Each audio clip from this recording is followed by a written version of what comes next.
നമസ്കാരം. ഞാൻ Moideen Shah, Indian union minority ലീഗിൻ്റെ പ്രസിഡൻ്റാണ്. ബഹുമാനിച്ച് നിങ്ങൾക്കെല്ലാവർക്കും എൻ്റെയും എൻ്റെ ഗ്രൂപ്പിൻ്റെയും അഭിനന്ദനങ്ങളും ആശംസകളും. ആമേൻ സിനിമയിൽ കൊച്ചച്ഛനായി അഭിനയിച്ച നടൻ നിർമ്മൽ ബെന്നിയുടെ അകാല ചരമത്തിൽ അങ്ങേറ്റം ദുഃഖിക്കുന്നു. അദ്ദേഹത്തിൻ്റെ ആത്മാവിന് നിത്യശാന്തി അതുകൊണ്ട് തുടങ്ങട്ടെ.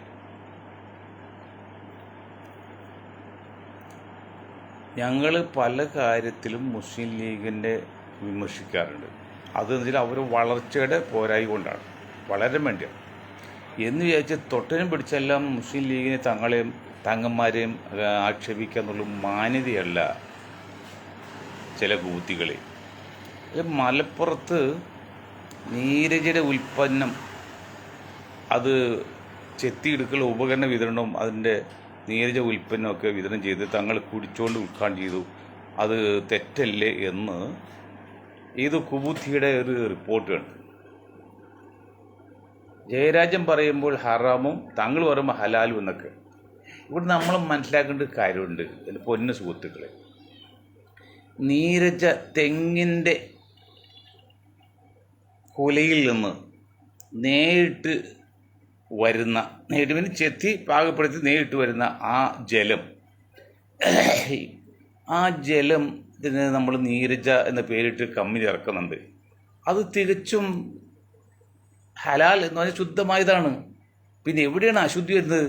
അതിനുശേഷം അതിൻ്റെ കൂടെ പല വസ്തുക്കളും ചേർത്ത് പൊളിപ്പിച്ച് കള്ളാക്കി വരുന്നതിനാണ് ഇസ്ലാം അതിനെ എതിർക്കുന്നത്. അത് ഹലാലല്ല എന്ന് പറയുന്നത്, അത് ശുദ്ധമായതല്ലെന്ന് പറയുന്നത്. അപ്പോൾ തങ്ങന്മാരെ വെറുതെ ആവശ്യമില്ലാതെ സ്ഥാനത്തും അസ്ഥാനം നിങ്ങൾ വിമർശിച്ചുകൊണ്ടിരുന്നാൽ അത് നിങ്ങളുടെ പ്രസ്ഥാനത്തിനും പാർട്ടിയും ഗുണമല്ല, ദൂഷ്യമാണ്. അപ്പോൾ നിങ്ങൾ ഒരു വീഡിയോഗ്രാഫറും ഒരു മൗലവി കല്യാണത്തിന് വീഡിയോ പാടില്ല എന്നൊരു മുസ്ലിയാർ പറഞ്ഞു. വീഡിയോക്കല്ല മുസ്ലിയാരെ തർക്കം, ആ വീഡിയോയിൽ പ്രതിപാദിക്കുന്ന വിഷയങ്ങളാണ്. പിന്നെ സ്ത്രീകളെ എടുക്കുക, അല്ലെങ്കിൽ ജീവനുള്ള വസ്തുക്കൾ, ചെടി, പിന്നെ ഇത് സ്ത്രീകളുടെ ഫോട്ടോ അല്ലെങ്കിൽ നഗ്ന ഫോട്ടോ അങ്ങനെയൊക്കെ എടുക്കുക, അതാണ്. അല്ലാതെ നിക്കാഹ് ചെയ്യുമ്പോൾ ആണുങ്ങൾ തമ്മിലിരുന്ന് പരിപാടി നടത്തൽ അതിൻ്റെ ഫോട്ടോ എടുത്താൽ അത് അനിസ്ലാമാകും എന്നുള്ള അഭിപ്രായം എനിക്കില്ല. അപ്പോൾ ആ വിഷയത്തിലാണ് ഉൾക്കൊള്ളേണ്ടത്. അപ്പോൾ നീരജ എന്ന സാധനം അത് അനിസ്ലാമികമല്ല, ഇസ്ലാമികമാണ്. അതുകൊണ്ട് തന്നെയാണ് തങ്ങൾ ഉദ്ഘാടനം ചെയ്താൽ കുടിച്ച് കാണിച്ചു. അതുകൊണ്ട് മേലാൽ ഇങ്ങനെയുള്ള മണ്ടത്തരങ്ങൾ വിലയേറിയ ചാനൽ വന്ന് പറഞ്ഞ് ജനങ്ങളെ ബുദ്ധിമുട്ടിപ്പിക്കരുത്. പിന്നെ ഹേമ കമ്മീഷൻ റിപ്പോർട്ടൊക്കെ നിങ്ങൾ കേട്ടുകൊണ്ടിരിക്കുക, ഞാനിപ്പോൾ അതിനെക്കുറിച്ചൊന്നും പറയുന്നില്ല. എനിക്ക് പറയാനുള്ളത്, ഇന്ത്യ മുന്നണിയെ നയിക്കുന്നത് ഇന്ന് പ്രധാനമായിട്ടും കോൺഗ്രസ് പാർട്ടിയാണ്. അതിൻ്റെ നേതാവ് രാഹുൽജിയാണ്. രാഹുൽജി വളരെയധികം മാറ്റം വന്നിട്ടുണ്ട്, അതൊക്കെ ശരി തന്നെ. പക്ഷെ ആ രാഹുൽജി രണ്ട് പ്രധാന വിഷയങ്ങൾ പിന്നെ അതിന് ഭാഗവാക്കാണ്, അല്ലെങ്കിൽ അത് അദ്ദേഹത്തിൻ്റെ പേരിൽ ആരോപണമുണ്ട്. ഒന്ന്, ഈ ജാതി സെൻസസിന് പ്രാമുഖ്യം കൊടുത്തപ്പോൾ കോൺഗ്രസ് രഹസ്യമായിട്ട് ഒരു വിഭാഗം ഇപ്പോൾ അതിനെതിരാണ്, മറ്റുള്ള പാർട്ടിയിലെ സവർണറിലെ എതിരാണ്. അത് ശക്തമായ ഒരു വിഷയമാണ്. അപ്പം അതിനെതിരെ നേരിട്ട് പറയാൻ പറ്റാത്തതുകൊണ്ട് ഈ മണ്ഡൽ കമ്മീഷൻ റിപ്പോർട്ട് വന്നപ്പോൾ ബാബരി മസ്ജിദ് വിഷയം എടുത്തിട്ട് പോലെ അത് നേരിട്ട് പറഞ്ഞാൽ പിന്നോക്കരെതിരാവും. പിന്നോക്കരേണ്ട 90% പിന്നോക്കരാണല്ലോ.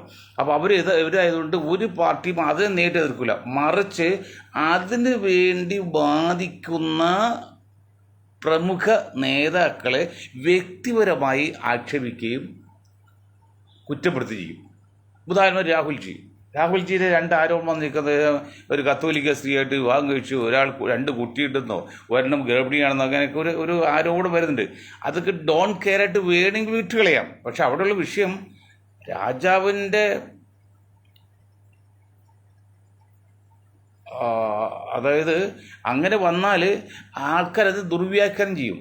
അത് രാഹുൽ ഗാന്ധി എത്രയും പെട്ടെന്ന് അതിന് വ്യക്തമായി മറുപടി കൊടുക്കണം. അല്ലെങ്കിൽ നിങ്ങൾ ഒറ്റപ്പെടുത്തും. ആ കാരണം കൊണ്ട് നിങ്ങൾ പിടിച്ചെടുക്കാൻ പ്രയാസമാവും. അല്ലെങ്കിൽ തന്നെ രാഹുൽ ഗാന്ധി കത്തോലിക്കനാണ്, കത്തോലിക്ക കോൺഗ്രസ് ആണ്, ഇന്ത്യൻ നാഷണൽ കോൺഗ്രസ് അല്ല എന്നുള്ള ആരോ നിലനിൽക്കുന്നു. അത് BJP വളരെ ശക്തമായിട്ട് പ്രചരണം ചെയ്യുന്നു. പ്രിയങ്കയുടെ ഭർത്താവിൻ്റെ കൊന്തയിട്ട് ഫോട്ടോ കാണിക്കുന്നു. അങ്ങനെയൊക്കെ ചെയ്ത് പ്രചരണം നടത്തിയിട്ട് കഴിഞ്ഞ പ്രാവശ്യം ഈ 2019 100ഓളം സീറ്റ് വടക്കേ ഇന്ത്യയിൽ പോയത്. അതൊക്കെ മാറി വന്ന് ഒരു ഘട്ടം വരെ ഒന്ന് പിടിച്ച് നിൽക്കാൻ തുടങ്ങിയപ്പോഴാണ് വീണ്ടും ഒരു ശക്തമായിട്ട് എതിർപ്പ് വരുന്നത്. അത് ഇനി ഇതിനേക്കാൾ ശക്തി കൂടും. കാരണം ബി ജെ പിയെ സംബന്ധിച്ച് എന്ത് വില കൊടുത്തും എന്ത് നികൃഷ്ടമായ രീതിയിൽ പ്രവർത്തിച്ചും അധികാരം നിലനിർത്തണം. അത് വെറുതെ നിലനിർത്തിയാൽ പോരാ, അന്നത്തെ പോലെ ഏകാധിപത്യ അധികാരം കിട്ടാൻ പറ്റുന്ന സംവിധാനം ഉണ്ടാക്കണം. അപ്പോൾ രാഹുൽ ഗാന്ധി കൂടെയുള്ള കോൺഗ്രസ് നേതാക്കളും കുറച്ചുകൂടി വളരെ വ്യക്തവും ശക്തവും ധൈര്യവും സുസ്ഥിരമായ രീതിയിൽ വേണം കരുക്കൾ നീക്കാനും പ്രവർത്തിക്കാനും. ഇപ്പോഴും ഒരു ഇന്ത്യൻ നാഷണൽ കോൺഗ്രസിൻ്റെ നേതാക്കൾക്ക് മനസ്സിലാകാത്ത കാര്യം, 20% മുസ്ലിങ്ങൾ ഇന്ത്യയിലുണ്ട് തോന്നില്ലേ? ഞാൻ ഇന്ത്യൻ യൂണിയൻ മൈനോറിറ്റി ലീഗ് അതിൽ 1/3 ആൾക്കാർ ഇന്ത്യയിൽ ന്യൂനപക്ഷങ്ങളാണ്, സിഖും ജൈനും ക്രിസ്ത്യാനൊക്കെ ചേർത്ത്. അപ്പോൾ ഏതായാലും 20% മുസ്ലിങ്ങൾ എന്ന് പറയുമ്പോൾ 30 കോടിയോളം മുസ്ലിങ്ങളുണ്ട് കേരളത്തിൽ, ഇന്ത്യയിൽ. ആ 30 കോടിയിൽ 99% വോട്ട് ഈ കഴിഞ്ഞ ഇലക്ഷനിൽ കൊടുത്തത് ഇന്ത്യൻ നാഷണൽ കോൺഗ്രസ് നയിക്കുന്ന ഇന്ത്യ മുന്നണിക്കാണ്. വല്ല സംശയമുണ്ടോ കോൺഗ്രസ് നേതാക്കളെ? വല്ല സംശയമുണ്ടോ? ആ ഒറ്റ കാരണം കൊണ്ടാണ് മുസ്ലിങ്ങൾ ഉന്മൂലനാശം ചെയ്യാൻ BJP ശ്രമിക്കുന്നത്. അങ്ങനെ ചെയ്യുന്ന കൂട്ടത്തിൽ ആ വിഭാഗത്തിന് വേണ്ടി, അവരുടെ സംരക്ഷണത്തിന് വേണ്ടി, സുരക്ഷത്തിന് വേണ്ടി ഈ ഇന്ത്യൻ നാഷണൽ കോൺഗ്രസ് നയിക്കുന്ന ഇന്ത്യ മുന്നണി എന്ത് ചെയ്യുന്നുണ്ട്?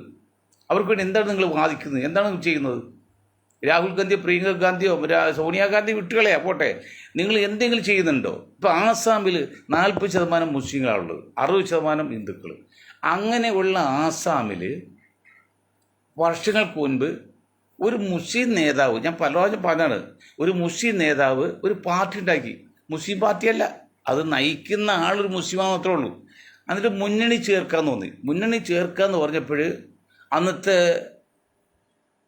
ഈ വിശ്വന്ത്, അതായത് ഇന്നത്തെ പ്രധാനമന്ത്രിയാണ്, ഇന്നത്തെ മുഖ്യമന്ത്രിയാണ് നിൽക്കുന്നത്, അദ്ദേഹം പറഞ്ഞു അയ്യോ ചേർക്കാൻ പറ്റില്ല, ഇവിടെ 60% ഹിന്ദുക്കളാണ്, അപ്പോൾ 40% മുസ്ലിങ്ങളിൽ കൂട്ടുകൂടി ഞങ്ങൾ തോറ്റു എന്നൊന്നും ചേർത്തില്ല. അദ്ദേഹത്തിന് ഒരു പക്ഷേ അത് മനസ്സിലാക്കാൻ ശരിയായിരിക്കാം. പക്ഷെ അത് അറിയാവുന്ന ഒരാളുണ്ടായത് മണ്ടൻ അന്തോണി. ഞാൻ അങ്ങനെ തന്നെ പറയുന്നത്, മണ്ടൻ അന്തോണി. അന്തോണിക്ക് പറയാൻ പാടില്ലേ, കേരളത്തിൽ ഞങ്ങൾ 60 വർഷമായിട്ട് മുസ്ലിം ലീഗ് എന്ന ജാതി പേരിൽ തന്നെയുള്ളൊരു പാർട്ടിയായിട്ട് സഖ്യത്തിലാണ്, ഞങ്ങൾ ഭരണത്തിലാണ്, മുഖ്യമന്ത്രി ഉൾപ്പെടെ അവിടെ ലീഗ് സ്ഥാനം വന്നിട്ടുണ്ട് എന്ന് പറഞ്ഞ് മനസ്സിലാക്കിയിട്ട് ആ പാർട്ടിയും കൂടി കോൺഗ്രസോട് ചേർത്ത് മത്സരിച്ചിരുന്നെങ്കിൽ BJP അധികാരത്തിൽ വരുമോ? അപ്പോൾ 3 തിരിച്ചു പോയപ്പോൾ എന്ത് ചെയ്തിട്ട് BJP ഈസിയായിട്ട് ഭരിച്ചു. ഇത് കാണാനുള്ള ഒരു യുക്തിയോ തൻ്റെയോ കോൺഗ്രസ് നേതാക്കളോ ഈ മണ്ടൻ അന്തോണിക്ക് ഉണ്ടായില്ലല്ലോ. അന്തോണിയല്ല ഈ കോൺഗ്രസ്. ഇന്ദിരാഗാന്ധി കാലത്ത് മുസ്ലിം മന്ത്രിമാരൊക്കെ ഉണ്ടായിരുന്നു കേരളത്തിൽ നിന്ന്, കർണാടക കാലത്തുണ്ടായി. ഈ ഉമ്മൻചാണ്ടി അന്തോണിയും ഒക്കെ വന്നതിന് ശേഷമാണ് ഒരൊറ്റ മുസ്ലിം സഭ 3/4 മുസ്ലിങ്ങളുടെ കേരളത്തിൽ നിന്ന് ഇന്ത്യൻ നാഷണൽ കോൺഗ്രസ്സിൽ ഒരു മര്യാദയും പോലും ഒരു പരിഗണന കൊടുക്കുന്നില്ല. ആകെ ഒരാൾ കുറച്ചല്ലേ മറ്റേ ഓളം നിർത്തി തോൽപ്പിച്ചുള്ളത്. എവിടെയാണ് കഴിഞ്ഞ 19 ഇപ്പോൾ 24 കൊണ്ടുവന്ന് പാലക്കാട്ടിൽ നിന്ന് നേരെ കൊണ്ട് ഇവിടെ നിർത്തി ജയിപ്പിച്ചിട്ട് വല്ല കാര്യമുണ്ടോ? അതിൽ കളി എന്നറിയോ? എന്നിട്ട് ഇന്നിപ്പോൾ കോൺഗ്രസ് നേതാക്കൾ മുന്നിട്ട് കൊണ്ടുപോകാൻ നടക്കുന്ന ആലുവക്കാരൻ ഇപ്പോഴത്തെ MLA ആണ്. ആ MLAയുടെ അറിയാലോ, TH മുസ്തഫനെ പോലെ പ്രാഥമിക വിദ്യാഭ്യാസം മാത്രമുള്ള ആളാണ്. അതേ സമയത്ത് കേരളത്തിൽ ഈ മുഹമ്മദ് ഷാഫി ഉണ്ടായിരുന്നെങ്കിൽ അദ്ദേഹത്തിന് മന്ത്രിസ്ഥാനം കിട്ടാനത്തേക്ക് കുറച്ചുകൂടി കേപ്പബിളായിരുന്നു. ഭാഷാപരമായിട്ടും അറിവുകൊണ്ടും എല്ലാം കേപ്പബിളാണ്. അതിനുള്ളവരെ വളർത്താൻ ഈ ഇന്നത്തെ കോൺഗ്രസ് നേതാക്കൾ സമ്മതിക്കില്ല, കേരളത്തിൽ പോലും. അപ്പം അങ്ങനെ വരുമ്പോൾ അപ്പോഴും ഈ സമുദായത്തെ ഒതുക്കുക, അല്ലെങ്കിൽ മാന്യമായ ഒരു ബുദ്ധിയുള്ളവരെ കൊണ്ടുവരാക്കുക. CPM ചെയ്ത പോലെയാണ്. ബുദ്ധിയാപേക്ഷകൾ ആരെങ്കിലും CPM മുസ്ലിങ്ങളുണ്ടോ? അതുപോലെയല്ലേ ഇപ്പോൾ ഈ കോൺഗ്രസ് ചെയ്യുന്നത്. അങ്ങനെ കേരളത്തിൽ പോലും ചെയ്യുന്നു. മാത്രമല്ല കേരളത്തിൽ ഒരു കാൽവാരി അവസാനം CPM വീണ്ടും ഭരണം കൊടുക്കുകയും അടുത്ത ഇലക്ഷൻ പറഞ്ഞാൽ BJP അധികാരത്തിൽ വരികയും ചെയ്യും. ഇതാണ് ഇവിടെ കരുക്കൾ നിൽക്കുന്നത്. ഇങ്ങനെ ഇരിക്കെ ഈ രാഹുൽ ഗാന്ധി 20% വരുന്ന 30 കോടിയോളം വരുന്ന മുസ്ലിങ്ങൾ 99% വോട്ട് ചെയ്തത് കോൺഗ്രസ് മുന്നണിക്കാണ്. എന്നിട്ട് ഏതെങ്കിലും സംസ്ഥാനത്തിൽ ഒന്ന് വേണ്ട 2ാം സ്ഥാനത്തിൽ ഒരു മുസ്ലിമിനെ കാണാൻ ഈ രാഹുൽ ഗാന്ധി കഴിയുന്നുണ്ടോ? കേവലം 0.3%, 0.03% ഉള്ള വേണുഗോപാലിനെ കൂടെ നിങ്ങൾ 2ാം സ്ഥാനത്ത് ഇരുത്തിയിട്ട് ജനസംഖ്യയിൽ 0.03 ഉള്ളൂ ഇന്ത്യൻ രാഷ്ട്രത്തിൽ വേണുഗോപാലിൻ്റെ സമുദായം. അതിനെ കൂടെ നിങ്ങൾ 2ാം സ്ഥാനത്ത് ഇരുത്തിയിട്ട് 20% ഈ ഭാഗത്ത് ഒരാൾ വഹിക്കാൻ പറ്റില്ലെങ്കിൽ എന്തിനാണോ രാഹുൽ ഗാന്ധി നിങ്ങളൊക്കെ ഇനി ജീവിച്ചിരിക്കുന്നത്, നിങ്ങൾ പ്രവർത്തിക്കുന്നത്? നിങ്ങൾ എന്ത് കണ്ടുകൊണ്ടാണ് ബ്ലോക്കായിട്ട് വോട്ട് കിട്ടുന്ന 20%? എന്നിട്ട് നിങ്ങൾ 22% ദളിതിൻ്റെ ഒരാളെ വെച്ച് നിങ്ങളുടെ നോമിൽ നിങ്ങളുടെ ആജ്ഞാനുവർത്തിയായിട്ട് എന്നിട്ട് എങ്ങനെ ഒരാൾ നിങ്ങൾക്ക് കണ്ടുപിടിക്കാൻ പറ്റത്തില്ല? നിങ്ങൾ എവിടെയും പോകും, നിങ്ങളുടെ ഒരു രണ്ടാമത് പറയാൻ പറ്റുന്ന ആളുടെ പേര് ഈ 20 കോടി 30 കോടിയിൽ ഒരാൾ പോലും ഇല്ലേ? അപ്പം നിങ്ങൾക്ക് ധൈര്യമില്ല. മുസ്ലിങ്ങൾക്ക് എന്തെങ്കിലും സ്ഥാനം കൊടുത്താൽ ഉടനെ ഹിന്ദുക്കൾ പിണങ്ങും, അല്ലെങ്കിൽ ഹിന്ദുക്കൾ പിണങ്ങില്ല, സംഘപരിവാർ വേണം പഠിക്കോട്ടെ. സംഘപരിവാറിനെ സംബന്ധിച്ച് നിങ്ങൾ മുസ്ലിങ്ങൾക്ക് സീറ്റ് കൊടുത്താലും കൊടുത്തില്ല, അവർക്ക് മാത്രമേ ചെയ്യുള്ളൂ. അതിലൊരു കുഞ്ഞു പോലും പുറത്തേക്ക് പോവില്ല. കാരണം അവരുടെ ട്രെയിനിങ്ങും പരിശീലനം അതാണ്. അത്ര അങ്ങനെ അന്ധമായ ഒരു മൂഢസ്വർഗത്തിലാണ് അവർക്ക് പരിശീലനം കൊടുത്തിരിക്കുന്നത്. അവർക്ക് മാറില്ല. എന്ത് ചെയ്ത് പട്ടിയുടെ 100 പട്ടിനെ ചത്താൽ അവർ മാറില്ല. അവർ മാറ്റിയെടുക്കാൻ നിങ്ങൾ ചിന്തിച്ചാൽ അത് മണ്ടത്തരാണ്. CH പറഞ്ഞ പോലെയാണ്. അങ്ങനെയാണ് സത്യമെങ്കിൽ നിങ്ങൾ ആര് ഭയന്നിട്ടാണ് പിന്നെ ഈ മുസ്ലിം സമുദായത്തിന് മാന്യമായി അംഗീകാരം കൊടുക്കാത്തത്? നിങ്ങൾ പാർലമെൻറ്റ് പോലും മുസ്ലിം സമുദായത്തിന് ഉച്ചരിക്കുന്നില്ലല്ലോ. അത് കഴിഞ്ഞ ദിവസം ഇതുണ്ട് നല്ല ഒക്കപ്പോട്ട് വിഷയം വന്നപ്പോൾ നിങ്ങൾ ഇടപെട്ടിട്ടുണ്ട് പ്രതിപക്ഷ നിലയിൽ. അതൊക്കെ സന്തോഷമുണ്ട്, സംഘം തന്നെ. അതുമാത്രം പോരെന്നേ, വ്യക്തിയെ വേണ്ടേ? പ്രസ്ഥാനം കൊണ്ട് വേണമെങ്കിൽ വ്യക്തി വേണം. അപ്പം നിങ്ങൾക്ക് അങ്ങനെ നിർത്താൻ പറ്റി 2ാമതും 3ാമതും നിർത്താൻ പറ്റിയ ഒരു മുസ്ലിം റെപ്രസെൻറ്റേറ്റീവ് ഇല്ലേ ഇന്ത്യൻ നാഷണൽ കോൺഗ്രസ്സിൽ അല്ലെങ്കിൽ ഇന്ത്യ മുന്നണിയിൽ? നിങ്ങളെന്താ ചെയ്യുന്നത്? ഇങ്ങനെ പോയി അപകടമാണെന്ന്.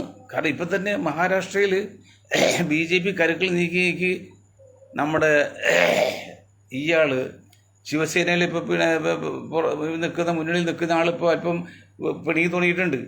മറ്റ് ചില സ്റ്റേറ്റുകളിലും വിഷയങ്ങൾ മാറി മാറി വരാണ്. അപ്പോൾ അല്പം അനുകൂലമായിട്ട് വന്നിരിക്കുന്ന ഇന്ത്യ മുന്നണിയുടെ വളർച്ചയ്ക്ക് തടസ്സമായിട്ട് രാഹുൽ ഗാന്ധിയെ വ്യക്തിപരമായിട്ടും പാർട്ടി ലെവലിൽ തകർക്കാനുള്ള ശ്രമം വളരെ ഗൂഢമായിട്ട് നടക്കുന്നുണ്ട്, വളരെ ഗൂഢമായിട്ട്. അത് നിങ്ങൾക്ക് മനസ്സിലാകുന്നുണ്ടോ? കോൺഗ്രസ് നേതാക്കൾ നിങ്ങൾക്ക് മനസ്സിലാകുന്നുണ്ടോ? ഏത് യുദ്ധത്തിലും ഒരു പട്ടാളത്തിൽ കമാൻഡർ വേണം. അല്ലാതെ 10 പേര് പട്ടാളക്കാരായപ്പോൾ അതിൽ ഒരാൾ കമാൻഡർ വേണം. അതുപോലെ ലീഡറില്ലാതെ ഒരു പ്രസ്ഥാന ലോകത്ത് വളർന്നിട്ടില്ല. അങ്ങനെ വരുമ്പോൾ രാഹുൽ ഗാന്ധിയാണ് ഇപ്പോൾ എല്ലാവരും കാണുന്നത് ഇന്ത്യയിൽ. എന്തൊക്കെ പോരായിക്കുണ്ടെങ്കിലും ഇപ്പോൾ കാണുന്നതാണ്. ഒരു പരിധിയിൽ ശരിയാണ്, പക്ഷെ അത് മുഴുവൻ സക്സസ് ആവും എനിക്കറിയില്ല. കാരണം അയാൾ കേപ്പബിൾ ആണോ എന്നൊന്നും പറയാൻ പറ്റില്ല. അതിന് തകർക്കാൻ വേണ്ടി വളരെ നിഗൂഢമായ രീതിയിൽ ഇൻ്റർനാഷണൽ ലെവലിൽ വലിയൊരു പ്രചരണം നടക്കുമ്പോൾ അതിന് തടയിടാനുള്ള എന്തെങ്കിലും മാർഗം നിങ്ങൾ കണ്ടുപിടിക്കുന്നുണ്ടോ, കണ്ടുപിടിച്ചിട്ടുണ്ടോ? അതിനുള്ള കഴിവുണ്ടോ? ഇത്രയെല്ലാം കുഴപ്പം ചെയ്തിട്ടും BJP ഗവൺമെൻറ്റിനെ കുറിച്ച് അവരിപ്പോഴും പിടിച്ചു നിൽക്കാല്ലേ? ഒരു ന്യായീകമില്ലാത്ത അഴിമതിയുടെ കൂത്തരം കാണുന്നത്. അഴിമതി ഇല്ലാത്ത ഒരു ഭരണമാണ് ഇന്ത്യയിൽ നടക്കുന്നത് എന്നാണ് പ്രചരണം. എത്ര ലക്ഷം കോടി രൂപയാണ് ഇന്ത്യൻ ബാങ്കിൽ നിന്ന് കൊള്ള ചെയ്ത് വിദേശത്തേക്ക് പോയിരിക്കുന്നത്? അതിൽ ഒരാൾ ഇങ്ങനെ 10 രൂപ പിടിച്ചെടുക്കാൻ പറ്റിയിട്ടുണ്ടോ ഈ ഗവൺമെൻറ്? ഈ 10 വർഷം BJP കയ്യിൽ വന്നല്ലോ, സാധിച്ചോ? വിദേശ പണം എല്ലാം ഞാൻ ഗവൺമെൻറ് 15 ലക്ഷം വെച്ച് അക്കൗണ്ടിൽ തരാമെന്നൊക്കെ പറഞ്ഞ് പരസ്യം ചെയ്ത് പ്രചരിപ്പിച്ച് ജനങ്ങൾ ആവേശം കൊണ്ട് വോട്ട് ചെയ്ത് ജയിപ്പിച്ചപ്പോൾ അതിനേക്കാൾ കഷ്ടായി. അങ്ങനെയൊക്കെയാണ് ഒരു വശത്ത് നിൽക്കുന്നതെങ്കിൽ അവർ അധികാരം നിലനിർത്താൻ വേണ്ടി എന്ത് വൃത്തിയോടും ചെയ്യും. ആര് എന്തിനും സോപ്പിട്ടെടുക്കും, ഏത് നിലക്കും. അതിന് തടയിടാൻ പറ്റിയ എന്ത് ഒരു മാർഗമാണ് അല്ലെങ്കിൽ വഴിയാണ് നിങ്ങളുടെ ആവനാഴിയിലുള്ളത്? ഗാർഗയുടെയൊക്കെ ആവനാഴിലുള്ളത്. ആവനാഴിൽ പ്രധാനമായിട്ടും നിങ്ങൾ 20% എന്ന മുസ്ലിം സമുദായത്തിന് എല്ലാ നിലയിലും മാന്യം അംഗീകാരത്തിൽ കൂടെ നിർത്തി നോക്കുക. അപ്പം നിങ്ങളുടെ ശക്തി അറിയാം. അതിപ്പോൾ നിങ്ങൾ ചെയ്യുന്നില്ല. അത് ചരടുവലിക്കാണ്. അത് രാഹുൽ ഗാന്ധി ശ്രദ്ധിക്കുന്നേ ഇല്ല. രാഹുൽ ഗാന്ധി ശ്രദ്ധിക്കുന്നുണ്ടോ? മുസ്ലിം ഈ 20% വരുന്ന 30 കോടിയുള്ള മുസ്ലിങ്ങൾക്ക് വേണ്ടി നിങ്ങൾ എവിടെയാണ് ശ്രദ്ധിക്കുന്നത്? ഏത് സ്ഥലത്ത് നിങ്ങൾ ഇടപെട്ടുള്ളത്? നാണം മാറ്റാൻ വേണ്ടി നിങ്ങൾക്ക് വയനാട് എന്ന മണ്ഡലത്തിൽ നിന്ന് വേണ്ട രക്ഷപ്പെട്ട് അവസാനം ആ രക്ഷപ്പെട്ടിൽ നിന്ന് നിങ്ങൾ വന്നിട്ടും എന്ത് ചെയ്യുന്നു? കേരളത്തിൽ പോലും അല്ലെങ്കിൽ കേരളത്തിൽ വെളിയിലും ഏത് സംസ്ഥാനത്താണ് 10, 28, 30 സംസ്ഥാനങ്ങളുണ്ടല്ലോ. ഒരു സംസ്ഥാനത്തിൽ ഒരു മുഖ്യമന്ത്രിയാക്കാൻ നിങ്ങൾക്ക് സാധിക്കണ്ടോ? നിങ്ങളുടെ അപ്പൂപ്പനും അമ്മൂമ്മയും വല്യപ്പനൊക്കെ ഉണ്ട്. എത്ര മുസ്ലിം മുഖ്യമന്ത്രി ഉണ്ടായി? ബീഹാറിലുണ്ടായിരുന്നു, പശ്ചിമ ബംഗാളിലുണ്ടായിരുന്നു, ബോംബെയിലുണ്ടായിരുന്നു, ബോംബെയിൽ മഹാരാഷ്ട്രയിലുണ്ടായി, ആസാമിലുണ്ടായി, കാശ്മീരിലുണ്ടായി, മറ്റ് പല സംസ്ഥാനങ്ങളുണ്ടായി. ഇന്ന് ഒരു മുഖ്യമന്ത്രിയെ ഏതെങ്കിലും സംസ്ഥാനത്ത് കാണിക്കാൻ നിങ്ങൾക്ക് ധൈര്യമുണ്ടോ? ഒരു മുഖ്യമന്ത്രി പേര് പറഞ്ഞ് നിങ്ങൾക്ക് വോട്ട് പിടിക്കാൻ ധൈര്യമുണ്ടോ? ഇല്ല. നിങ്ങൾ ആരോ ഭയപ്പെടാണ്. നിങ്ങൾ ആർസുകാരെ ഭയപ്പെട്ട് കുഴപ്പമില്ല, അവർ ശരിയാണ് മുസ്ലിം ഇതിലെ. മറ്റേ ഹിന്ദു സമുദായം അങ്ങനെ മുസ്ലിങ്ങൾ വന്നുള്ളത് എതിർപ്പുള്ളല്ലെന്നേ. നിങ്ങൾ അവരെ പോലും നിങ്ങൾ കൊച്ചാക്കണം. അവർക്ക് ഇതിൽ പറയാൻ പറ്റുമോ? മുസ്ലിങ്ങൾ കൊടുക്കുന്നു അവർ വിളിച്ചു പറയാൻ പറ്റുമോ? അപ്പം നിങ്ങളാണ് നേരത്തെ നിൽക്കുന്നത് കാര്യം പറഞ്ഞു കൊടുക്കണം. ഇന്ന അവസ്ഥയിൽ 20% വോട്ടുള്ള 30 കോടി ജനങ്ങൾ ഇന്ന് 99% നമുക്ക് വേണ്ടി മാത്രം വോട്ട് ചെയ്ത ആൾക്കാരാണ്. അതുകൊണ്ട് അവർക്ക് മാന്യമായ അംഗീകാരം കൊടുത്ത് നമ്മുടെ കൂടെ നിർത്തിയെങ്കിലേ ഇത് വിജയിക്കുള്ളൂ എന്ന് പറഞ്ഞ് മനസ്സിലാക്കിയിട്ട് സാധാരണ ഈ കോൺഗ്രസ് ഹിന്ദുക്കാർ പറഞ്ഞ് മനസ്സിലാക്കണം. അത് നിങ്ങൾ ചെയ്യുന്നുണ്ടോ? ഇതിപ്പോൾ അന്തോടെ മറ്റൊരു പതിപ്പല്ലേ ഇപ്പോൾ രാഹുൽ ഗാന്ധി. അന്തോടെ ഇവർ കഴിവുണ്ടായില്ല, മണ്ടനായതുകൊണ്ട്. കാരണം അറിയില്ല, അല്ലെങ്കിൽ ആസാമിൽ ഇത് ചെയ്യാൻ പറ്റില്ല. അതായത് ഒരു കാര്യം കൂടി മനസ്സിലാക്കണം, ശിവസേന എന്ന് പറഞ്ഞ പാർട്ടി ഇന്ത്യയിൽ BJPയേക്കാൾ മോശമായിരുന്നു. കാരണം വർഗീയത മാത്രമല്ല, പ്രാദേശിക അലമ്പ് കൂടെയായിരുന്നു. ആ ശിവസേന മാനസാന്തരപ്പെട്ട് വന്നപ്പോൾ മുന്നണി ചേർത്തു, കോൺഗ്രസ് കൂടി ചേർത്തു. അതുപോലെ തെറ്റില്ല, അങ്ങനെ വേണം. അങ്ങനെയെങ്കിൽ ഒരു മുഷി നാമധാരി നയിക്കുന്ന ഒരു പ്രസ്ഥാനത്തെ നിങ്ങളുടെ കൂടെ ചേർക്കുമ്പോൾ അത് വർഗീയമാണ്, ജാതീയമാണെന്ന് പറയാൻ എന്താണ് കാരണം? ആരെയാണ് നിങ്ങൾ പുറകോട്ട് വലിക്കുന്നത്? ആരെയാണ് നിങ്ങൾ പേടിക്കുന്നത്? ഇത് BJPയിലെ സംഘപരിവാർ ഒരടി മുമ്പിലേക്ക് വരുമ്പോൾ നിങ്ങൾ 2 അടി പുറകിലേക്ക് പോകും. അങ്ങനെ പോയി കഴിഞ്ഞാൽ പോയി എവിടെ എത്തും? ലാസ്റ്റ് മതിൽ വന്ന് തിരിഞ്ഞ് നിൽക്കണ്ടേ? നിങ്ങൾ പുറകിലേക്ക് ഇറങ്ങാതെ അങ്ങോട്ട് നിൽക്കണം. അതിൻ്റെ നിങ്ങൾ പറയണം, ഞങ്ങളുടെ തീരുമാനമാണത്. 20% ഈ വിഭാഗത്തിൽ 30 കോടി വരുന്ന വിഭാഗം ഞങ്ങളുടെ കൂടെയാണ്, അതുകൊണ്ട് ഞങ്ങൾക്ക് അവരെ സപ്പോർട്ട് ചെയ്യും, ഞങ്ങൾ സപ്പോർട്ട് ചെയ്യും എന്ന് നിങ്ങൾ ധൈര്യമായിട്ട് പറഞ്ഞു നോക്കിയാൽ പിന്നെ BJP അത് സംഘപരിവാർ എതിർക്കില്ല. ഇത് നിങ്ങൾ പുറകോട്ട് വരും, പേടിച്ച്. കേരളത്തിൽ പോലും ഞാനൊരു ഉദാഹരണം പറഞ്ഞല്ലോ, കളമശ്ശേരിയിൽ കാക്കണ്ടായിരുന്നു, അയാൾ ചക്കര എന്ന് പറഞ്ഞ് കളിയാക്കരുത്. അയാൾ അവസാനം ഒരു തുണിക്കട ഇട്ടപ്പോൾ ചക്കരാസ് പേരിട്ട്, ആ പേരിട്ടോടി പിന്നെ കളിയാക്കൽ നിർത്തി. അപ്പോൾ നിങ്ങൾ ഇങ്ങനെ സംഘപരിവാർ ഇത് എതിർക്കുമ്പോൾ നിങ്ങൾ എന്തായാലും ധൈര്യമായിട്ട് നിന്നുകൊണ്ട് സ്റ്റേണായി നിന്നുകൊണ്ട് അവരെ കൂടെ നിർത്തണം. ഇത് ഞങ്ങളുടെ സുഹൃത്തുക്കളും സഹോദരന്മാരും കൂടി പരസ്യമായിട്ട് കാണിക്കണം. പിന്നെ അവർ മിണ്ടില്ല. ഇത് നിങ്ങൾ പേടിച്ച് പുറകിലേക്ക് മാറും. കാണുന്നത് എങ്ങനെയാണ്? അങ്ങനെ ചെയ്തു കഴിഞ്ഞാൽ നിങ്ങൾ അപകടത്തിലേക്കാണ് പോകുന്നത്. BJP വെറുതെ ഇരിക്കുന്നില്ല, അമിത്ഷായും മോഡിയും വെറുതെ ഇരിക്കല്ല. അവർ നിങ്ങളുടെ കയ്യിൽ നിന്ന് എങ്ങനെ പിടിച്ചെടുക്കാം, പോയ പ്രതാപം തിരിച്ചെടുക്കാം എന്നുള്ള അശ്രാന്ത പരിശ്രമത്തിലാണ്. അതിനു വേണ്ടി ഇന്ത്യയിൽ ലക്ഷക്കണക്കിന് നിസ്വാർത്ഥ സേവകരായ സംഘപരിവാർ നേതാക്കൾ ഗൂഢമായിട്ടും രഹസ്യമായിട്ടുമൊക്കെ പ്രവർത്തിച്ചുകൊണ്ടിരിക്കുകയാണ്. ആരൊക്കെ മുന്നോടിയാണ് ഒരു സ്പെഷ്യൽ റിക്രൂട്ട്മെൻറ്റൊക്കെ വെച്ചത്. അപ്പോൾ എല്ലാ കീ പോയിന്റിലും സംഘപരിവാറിനെ ഇരുത്താം. ഏത് നിയമം ഉണ്ടാക്കിയാലോ നിയമം ഇംപ്ലിമെൻ്റ് ചെയ്യേണ്ടത് ഇവിടെ ബ്യൂറോക്രസിയാണ്, വൃന്ദമാണ്. ആ ഉദ്യോഗം തലപ്പത്തല ഇരിക്കുകയാണ്. അതൊന്നും മനസ്സിലാക്കാതെ ബീഹാറിൽ കണ്ടില്ല, ആസാമിൽ 40% വരുന്ന ഈ വിഭാഗത്തെ നിർഗുണനാക്കി ഷണ്ടന്മാരാക്കി കളഞ്ഞാണ്, വോട്ടുമില്ലാത്ത അവസ്ഥയിലേക്ക് മാറ്റാണ്. അതിനെതിരെ നിങ്ങൾ എന്ത് ചെയ്യുന്നു? ഇന്ത്യയിൽ ആസാമിൽ മുഖ്യമന്ത്രി എന്ന് പറഞ്ഞല്ലേ, മുസ്ലിം യൂണിവേഴ്സിറ്റിയിൽ പഠിച്ച കുട്ടികളൊന്നും ഇനി സർക്കാർ ജോലിക്ക് അപേക്ഷിക്കരുത്. ഇത് വല്ലതും കണ്ട എൻ്റെ രാഹുൽജി, എൻ്റെ സോണിയ, പ്രിയങ്കാജി, നിങ്ങൾ വല്ലതും കണ്ടോ? പറഞ്ഞ മറുപടി വല്ലതിന്? പോക്ക് ക്ലിയറല്ല. പോക്ക് പിന്നെ കോരം എന്നും കുമ്പിളിൽ കഞ്ഞി എന്ന് പറയുമ്പോൾ ഇത് തന്നെയാണ് നിങ്ങൾ പോകുന്ന അവസ്ഥയിലേക്ക് ശരിയായിട്ടല്ല വരുന്നത്. ചെറിയൊരു മാറ്റം വന്നാണ്, പക്ഷെ അത് നിലനിർത്താൻ നിങ്ങൾക്ക് കൂടി സാധിക്കും നീക്കുമല്ല. അവിടെ ദുഃഖിക്കേണ്ടി വരുന്നു. അവിടെ ദയവ് ചെയ്ത് ശ്രീമാൻ രാഹുൽ ഗാന്ധിയോടും പ്രിയങ്കയോടും പറയാണ്, നിങ്ങൾ നേതൃത്വം നിൽക്ക്, നമ്മൾക്ക് സപ്പോർട്ട് ചെയ്യാൻ കുഴപ്പമില്ല. പക്ഷെ നിങ്ങൾ എപ്പോഴും ഈ 30% 30 കോടി വരുന്ന വോട്ടർമാർ ബ്ലോക്ക് നിങ്ങൾക്ക് വോട്ട് ചെയ്തപ്പോഴേ അവർ അത് നിങ്ങൾക്കൊരു മുതൽക്കൂട്ടല്ലേ? ആ മുതൽക്കൂട്ട് നിങ്ങൾ സംരക്ഷിക്കുന്നുണ്ടോ? ഏതെങ്കിലും സ്ഥലത്ത് അല്ല, വോട്ട് ബാങ്കല്ലേ ഇത്. അത് സംരക്ഷിക്കുമ്പോഴേ സാമൂഹ്യ നീതിയാവുള്ളൂ, എങ്കിൽ നീതി കിട്ടുള്ളൂ. അത് നിങ്ങൾ ചെയ്യുന്നില്ല, നിങ്ങൾ അപകടത്തിലേക്കാണ് പോകുന്നത്. ബുദ്ധിയുണ്ടെങ്കിൽ മനസ്സിലാക്കിക്കോ. ഇത്രയും കാര്യം പറഞ്ഞ് ഞാൻ എൻ്റെ വാക്ക് നിർത്താൻ നിങ്ങൾക്ക് ഒരായി നന്ദി. ജയ് ഹിന്ദ്.